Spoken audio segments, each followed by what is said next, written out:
আমি যখন বের হই তখন মানুষই মানে আমার বুকের মতো ধরে, জানি না আমার মধ্যে কি আছে, মানে খালি আতাইবো, এমন করবো, দৌড়বো চলবো। ভিডিওর মাধ্যমে জানতেছি জায়গা তো বেশি না উঠে চুলকানি আমার কাছে না, আমি মলম দিয়ে দিই মনে একবার ঠিক হয়ে যাবো।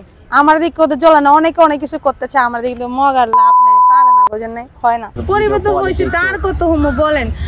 আর অন্য অন্য মেয়েরা যে কি যে অবস্থা করে ভিডিও করে আপনারা দেখেন, ও জামা কাপড় থাকে না, কি করে না করে, জামা নিয়ে উল্টা হুইয়া থাকে, উল্টা পাল্টা খারাপ কাজ করে ওই ভিডিও ছাড়া দিতে পারে, ওদের সমস্যা না। আর আমি কিছু করলে সমস্যা না, কি বুঝলাম না। টাকা না থাকলে সবাই খারাপ, টাকা হইলে সবাই ভালো, বুঝেন নাই। যাদের ভালো লাগে তারাই আমার কাছে আসে, তারাই আমার পরিচিত। আমি একদম ভালো হয়ে গেছি, উল্টাপাল্টা কোনো কথা বলি না। উল্টাপাল্টা মানে কিছু কথা বলছি, এগুলো যে এত ভাইরাল হবে আসলে আমি জানি না। আমরা একদমই গরিব ছিলাম, গরিবের কারণে আসলে হয়তো বা রিলেশন মনে থাকে না, তার জন্য আমার রিলেশন থাকে না, ও চলে গেছে। এই যে কন্টেন্ট ক্রিয়েশন জগতে কিভাবে আসা হলো আপনার? আমি আসলাম যখন আমি একটা রিলেশন করছিলাম একটা ছেলের সাথে। রিলেশন করার পরে ওই ছেলেটার বাড়ি ছিল কক্সবাজার। তখন আমরা অনেক গরিব ছিলাম, আমাদের কিছু ছিল না। তারপরে ও আমাকে বলতেছে, ওর লোক আমার রিলেশন হয়েছে, এরপরে আমরা বলতেছে আমি কই একটা কাজ করো, তুমি তাহলে আমাকে ডাকা রাখো। আচ্ছা ঠিক আছে তাহলে চলো। ও আমাকে ডাকা রাখতো, রাইখা পরে ঘর ভাড়া এভরিথিং সব কিছু দিত। ওই স্টুডেন্ট ছিল, পড়ালেখা করতো। তারপরে ওর সাথে আমার রিলেশন ছিল, থাকার পরে মাঝখানে একটু ঝামেলা হয়েছিল, হওয়ার পরে রিলেশনটা ভাঙিয়া গেছে। এখন আমি যে বাসাটা থাকবো ওই বাসাটা আমি কি করে রুম ভাড়া দিব? এখন আমার তো একটা কিছু করতে হইব, এমনি ফ্যামিলির সবাই চাপ দিতে আছে, না হলে তুই চলে যা বাড়িতে। তো আমি বাড়িতে যাই কী করবো? বাড়িতে গেলে আমার গার্মেন্টসে করতে হবে, আমি তো গার্মেন্টস টার্মেন্টস এগুলো পারি না, কী করবো আমি? আর ওরকম চিনা পরিচিত নাই। ঢাকার আমার আত্মীয় ছিল, সবাই বলতেছে বাড়িতে চলে যাওয়ার জন্য। তো আমি বাড়িতে যাই কী করবো? কোনো কাজ কাম নাই, কিছু নাই। পরে আমি কোনো একটা লাইভ টেপ করি। পরে যে ছেলে আমাকে ফোনটা দিছে ও আবার আমার ফোনটা নিয়ে গেছে। ও ভাবছিল ফোনটা নিয়ে গেলে হয়তো বা আমি ওর সাথে আবার রিলেশন করবো, ফোন না থাকলে তো ওর সাথে রিলেশন করবো। তো আমি ভাবলাম আমার ইগুতে লাগছে, ও আমার ফোনটা দিল আবার নিয়ে গেল, না আমার লাগবে না, থাক আমি নিজের টাকা দিয়ে করবো। পরে আমার বোনের ছেলেরে কইলাম ফোনটা আমার নিয়ে গেল, তুই আমাকে কিছু টাকা দিয়ে আমি একটা ফোন কিনি। পরে আমারে বলতেছে আচ্ছা ঠিক আছে। তো ওর থেকে 5-6 হাজার টাকা নিয়ে একটা ফোন নিয়ে দিল। পরে ওটা দিয়ে ওইখানে অ্যাড আসলো, লাইকি মানে অ্যাড। পরে অ্যাডে টিপ দিলাম, করার পরে কথাবার্তি বলতেছি। পরে একজনে অডিও লাইভ করতেছি, আমার লাইভে অনেক মানুষ আসছিল। পরে আমাকে একজনে বলে কি তুমি অডিও লাইভ করো, অনেক মানুষ, তাহলে তুমি ভিডিও লাইভ করো, ভিডিও লাইভ করলে তোমার অনেক মানুষ হবে, তুমি টাকা পাবা। তো আমি ভাবলাম কীভাবে, আমি তো আসলে জানি না ভাইয়া। পরে আমি কিন্তু সত্যি কিছু জানি না ফোন সম্বন্ধে, এখন জানি, কিন্তু আগে আমি কিছু জানতাম না, কীভাবে হোয়াটসঅ্যাপ খোলে, কীভাবে ইমো খোলে, আমি এগুলো কিছু জানি না। পরে আমাকে বলতেছে আচ্ছা ঠিক আছে তাহলে আমি আপনাকে সব ঠিক করে দিই। পরে উনি সব ঠিক করে দিছে। প্রথম মাসে করছি আমি 8,000 টাকা পাইছি, দ্বিতীয় মাসে করছি আরও বেশি পাইছি, এমন করতে করতে অনেক টাকা পাইতেছি প্রত্যেক মাসে। পরে পাইতে আমি কী করছি, একটা রুম নিলাম, এক রুম নিলাম। রুমের পরে দেখতেছি না, এক রুমে আরও 500 রুমে মানুষ থাকে, অনেক ঝামেলা। পরে রুম ছেড়ে দিয়ে পরে একটা ফ্ল্যাট নিলাম, নেওয়ার পর ওইখানে থাকতেছি। এমন করতে করতে আজ পর্যন্ত আমি অনেক, এখন আমি ভালো কিছু করছি। আগে আমাদের কিছু ছিল না, আমরা একদমই গরিব ছিলাম, গরিবের কারণে আসলে হয়তো বা রিলেশন মনে থাকে না, তার জন্য আমার রিলেশন থাকে না, ও চলে গেছে। পরে এখন আমি তারপর থেকে রিলেশন বন্ধ করে দিচ্ছি, রিলেশন করি না, আমার মতো আমি চলতেছি। এই আমার কাহিনী। মানে তারপরে ও চলে গেছে, তারপরে এই যে ফোন নিলাম, নেওয়ার পরে টিকটক করতেছি। মানে করতে করতে মানে এমন করতে করতে মানে হয়তো বা মানে কী করছি আমি জানি না। মানে প্রথম তো আমার বোঝার মতো কেউ নাই, মানে আমাকে একটু বুঝাইবো এভাবে এটা করলে ভালো হবে, আমি জানি না। উল্টাপাল্টা মানে কিছু কথা বলছি, এগুলো যে এত ভাইরাল হবে আসলে আমি জানি না। পরে যেন দেখতেছি হ্যাঁ বের হইলে মানুষের দরে অনেক কিছু আমারে বলে, এমন করতে করতে পরে আমার অনেক মাইন্ডে গেছে, আরে মানুষ আমার অনেক খারাপ কথা বলতেছে, অনেক কিছু বলতেছে, আমি এমন কি বললাম? মানে এগুলো বলতে বলতে পরে আমি সব ছেড়ে দিছি। ছেড়ে দেওয়ার পরে এখন আমি একদম ভালো হয়ে গেছি, উল্টাপাল্টা কোনো কথা বলি না। তো ওইগুলা কথা বলার কারণে আসলে মানুষ আমার চিনছে, নাহলে কিন্তু চিনতাম না। আমি ওই যে উত্তরাতে বশির ভাইয়া ছিল, ওনার সাথে আমার পরিচিত ছিল, ওনার সাথে আমি কাজ করছিলাম, নাটকের শর্ট ফিল্ম করছিলাম, ওনার সাথে শর্ট ফিল্ম করছিলাম। তারপরে হয়েছে যে ওনাদের গ্রুপের সাথে আরও কিছু ছিল, ওনাদের সাথে আমি করছিলাম এগুলা। আর এখন তো আমি যাচ্ছি, অনেক কাজ কামে আমাকে বলে, আমি যাচ্ছি করি এই আর কি।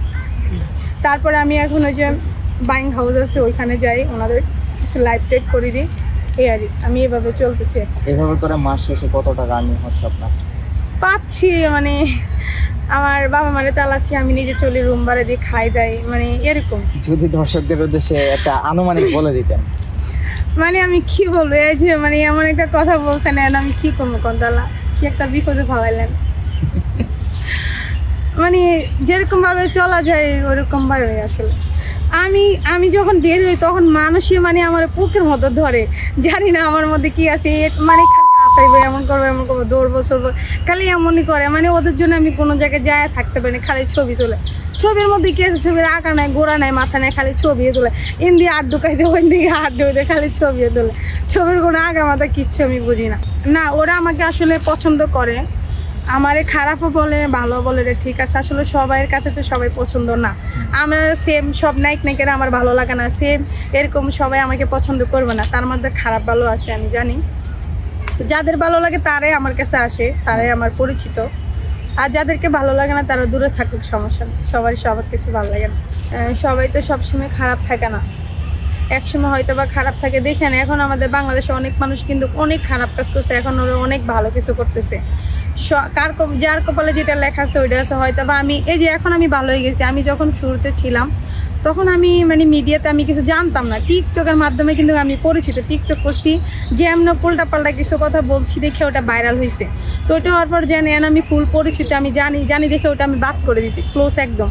তো এরকমে সবসময় সবাই একরকম থাকে না, এখন কিন্তু আমি ওরকম নাই। জি, আমি এখন অনেকটা পরিবর্তন হয়েছি।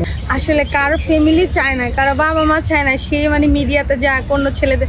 এই যে আমি বের হই, এত মানুষ যে আমার ছবি তুলতেছে, ভিডিও করে ছবি তুলে, এগুলো কিন্তু সব জায়গার মধ্যে দেখে পুরা। মানে আমি এখন হ্যালো করলে হ্যালোটা পুরা সব জায়গায় চলে যায়। তো আমার মা তো সরসোজা, বাবা মা ওনারা কিছু জানে না, তাও ওনাদেরকে যারা দেখায় আমার অনেক গালিগালাজ করে, অনেক কিছু করে, বকাঝকা দেয়। তো আমি এখন আর ওরকম করি না, ঠিক আছে। বাট কোন কী করবো, বের হলে আমি তো আর অত বড় লোক না, আমারও তো বাড়ি গাড়ি নাই, হ্যাঁ আমি গাড়ি দিয়ে ঘুরবো, আমার কেউ দেখবে না। এখনও তো আমার ওরকম কিছু হয় নাই, এখন তো আমি অল্প পরিবর্তন হয়েছি, মানে হালকা পাতলা আসা দেখে চলতেছি, ফিরতেছি। যখন আমার ওরকম কিছু হইব তখন দেখা গেছে হ্যাঁ টাকা হলে কিন্তু এখনকার যুগে সব কিছু হয়। টাকা না থাকলে সবাই খারাপ, টাকা হলে সবাই ভালো, বুঝেন নাই? সে খারাপ কাজ করুক, হ্যাঁ টাকা সে অনেক ভালো, কেউ বলবে না হ্যাঁ ও যে খারাপ, ওর টাকা আছে কেন ও অনেক ভালো। হ্যাঁ মানে কারো না কারো সামনে তো পড়ে অবশ্যই, হ্যাঁ আমার অনেক গালিগালাজ করে, অনেক কিছু কয়। আমার পরিবর্তন হয়েছে, তার কত হোমো বলেন। আর অন্য মেয়েরা যে কি যে অবস্থা করে ভিডিও করে, আপনারা দেখেন, ও জামা কাপড় থাকে না, কি করে না করে, জামা হুইয়া থাকে, উল্লা পাল্লা ওই ভিডিও ছাড়া দিতে পারে, ওদের সমস্যা না। আর আমি কিছু করলে সমস্যা না, কি বুঝলাম না, আমার তো দোষকে বলেন তো। হ্যাঁ আমাকে আসছিল, আমাকে নক দিছে। আমি আবার ওই যে কিছু টি-শার্টগুলো আমি সেল করি, তো আমার নামে অনেক ফেক আইডি, আমাকে খুঁজে পাচ্ছে না, মানুষে খুঁজে পাচ্ছে না দেখে আমি কি করছি, আমার একটা নাম্বার আমি ছেড়ে দিছি। ওই নাম্বারে যাতে মানুষের ফোন দিয়ে শিওর হয় ওটা আমি, কেন আমার কথা মনে করে অনেকের অনেক টাকা পয়সা দিচ্ছে, হয়তো বা মাঝখান দিয়ে আমি অনেক কালারিং হচ্ছি, কেন আমি নাকি টাকা নিচ্ছি। আসলে আমার তো প্রয়োজন নাই মানুষের থেকে টাকা নিয়ে আমি কথা বলবো, আমার তো দরকার নেই। মানুষের ভালো লাগছে কথা বলবে, টাকা দিয়ে তো কথা হয় না। তো আমি যে নাম্বারটা দিছি ওই নাম্বারটা নিয়ে একজন আমাকে নক দিছে, নক দিয়ে বলতেছি কি, আপু আপনার অনেক ভিডিও দেখি, আপনাকে অনেক ভালো লাগে, আমি আপনার সাথে কাজ করতে চাই। আমাকে বলতেছে করতে হলে তোমাকে আমাদের সাথে যতগুলা ছেলে আছে সবার লগে তোমার থাকতে হবে। আমি সবার সাথে থাইকে কাজ করতে হবে, আচ্ছা ওই কাজ আমার লাগবে না, তাইলে ওটা তো আমার নাটকের কাজ না, ওটা তো আমার ওটা কাজ দিবেন আপনি, বুঝেন নাই? তো কড়াকড়ি কাজটা ডোন্ট মাইন্ড, আপনারা রাগ করেন না, আমি এটা একদমই মানে সিরিয়াস ভাবে করতেছি। যদি আমার ওই কাজে করতে তো আমি করি না, মানে একটা কথার কথা বললাম তো, আমি এমনি করতে পারি। আমি নাটকের কাজ করে তোমার থেকে টাকা নিমো, তোমরা ওইটা নাম দিবা নাটকের, বুঝে না, ওটা আমার লাগবে না। তুমি একটু বেশি বুঝো, আমার কয় আমি কি বেশি বুঝবো না? তুমি আবারও চিন্তা ভাবনা করে আমাদের ফোন দিও, জানাইও। আমার সবাই চিনে, আমি কারো চিনি না। মানুষ আমার নাম্বার কেমনে পায়, আমার ফোন দেয়, দিয়ে কয় তুমি তোমার চিনি, এই সেইটা সব কিছু কয় আমারে। তো আমি জানি, আমি তো ছেলেদেরকে চিনি না, ছেলেরা আমার চিনে, এই তো। কেন ওরা আমার ভিডিও দেখে, বোঝেন না ভাই? এগুলো কিন্তু যারা নাটক করে, যারা ছবি করে, ওনাদেরকেও গালি দেয়। ওনারা ভালো কাজ করলেও ওনাদেরকে গালি দিবে। কেন আমাদের বাংলাদেশে কিছু মানুষ আছে যারা অন্যজনের ভালো কাজ দেখলে ওদের অনেক জেলাস হচ্ছে, ওদের অনেক খারাপ লাগতেছে, ওরাই কিন্তু এই খারাপ গালিগুলো দিচ্ছে, ভালো মানুষ জীবনই দিচ্ছে না। আপনি দেখেন যাদের পয়সা আছে, যারা ভালো মানুষ, যারা ভদ্র, তারা কখনো এইসব কিছু নিয়ে ঘুরে না। আমার সামনে কি ছেলে শুয়ে রইলো না মেয়ে শুয়ে রইলো, ওরা কখনো দেখবে না। এগুলো কারা বলে? যাদের কিছু নাই, ঘরে ফাইল্লা নাই, হেরা এইসব নিয়ে ঘুরে, বোঝেন নাই? কারণ হেরা তো পাচ্ছে না, জলে, বোঝেন না? আমার দেখা ওদের জলে না, করতেছে, আমার দিকে মগার লাভ নেই, পারে না, বোঝেন নাই? হয় না, সবার দিকে সবকিছু হয়, আপনারা বলেন হয় না? এই কমেন্ট বক্সে আমার উল্টা ভালো খারাপ কথা কই আমার জীবনটা তেজপাতা করে দিয়েছে, কন্ত এটা কোনো কথা? আপনাদেরকে চুলকানি বেশি ওঠে না আমার ভিডিও দেখলে? এত চুলকানি উঠলে আমার ভিডিও দেওয়ার দরকার নেই, বোঝেন নাই? আপনারা কেন আমার পিছে লাগছেন? হ্যাঁ, ভিডিওর মাধ্যমে জানতেছি জায়গা তো বেশি চুলকানি আমার কাছে না, আমি মলম দিয়ে দিব না, একবারে ঠিক হয়ে যাবো। এখন আমি যদি বোরকা পরে আইতাম না হুজুর সাইজে, কিন্তু আমার ভিতরে তো শর্ট ফ্যানে, ওটা খুললা না ভিতরে পোলারা দেখতো, এমনি তো আমি উপরে ভালো, বোঝেন নাই? তা আমি এমনি পরিস্থিতিকে কি আমি খারাপ? জীবন না, যে খারাপ এমনিতে হয়, যে ভালো এমনিতে হয়। আমি যদি খারাপ কাজ করি তাহলে বোরকা দিয়ে কে লেগে আমি খারাপ কাজ করবো? কারণ আমি তো এমনিতে করতে পারি। হ্যাঁ, আপনারা বলেন। তাদের উদ্দেশ্যে বলতেছি, যে ছেলেরা আমার অনেক পছন্দ করো, যে আপুরা, আমি তোমাদেরকে অনেক পছন্দ করি, কিন্তু শর্মার কথা কইতারি না, কিন্তু তোমরা তো পাই না কেমনে কমগাও। আমার অনেক ভালো লাগে তোমরা, বোঝো নাই? বেশিরভাগ সিঙ্গেল পোলা করে, বোঝো নাই? মিঙ্গেল না, সিঙ্গেল।